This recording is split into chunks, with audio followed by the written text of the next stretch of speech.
Yuletide Bride, Regency Christmas Brides. Written by Kasey Stockton. Narrated by Vicki-Jo Eva. Chapter 1. November 1815. London, England. There was nothing more satisfying for Colin Birchall than a good, clean, organised desk. His house was falling apart around him. The rope cordoning off the drawing-room was only the latest in temporary measures to ensure no one hurt themselves on one of the many faulty structures in Winterbourne. But he had left his desk tidy. The ability to face a crumbling estate with equanimity and patience was the mark of a good man. The ability to do so with preparation, intentional lists, and methodical planning was the mark of a great one.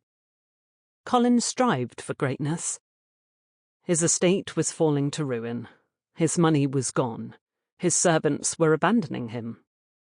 In the midst of all that, he had to travel through frigid weather to London to attend a summoning by his eccentric great-aunt.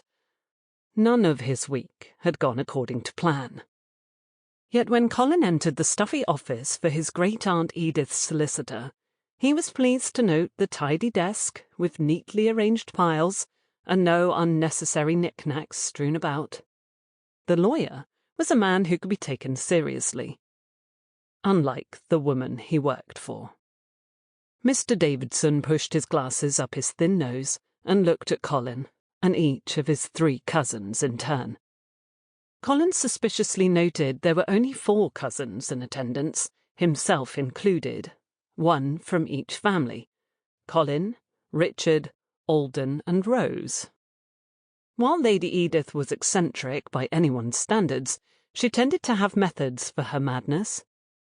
Everything with her was a puzzle to be solved. There was something each of these cousins shared, and he would discover what it... They were each dark-haired. No, that was not enough. Colin's younger sister was equally dark, but she hadn't been invited. He glanced from Alden, who stood at the end of their row of chairs, to Rose, then to Richard. Why had they been chosen to represent their families in this absurd meeting? None of the cousins currently present were much like Colin in temperament, and Colin's sister was far more similar to Rose in appearance than he was. There was a binding thread for the 4 cousins seated in the solicitor's office today. But what? He snapped his finger. Sample complete. Ready to continue?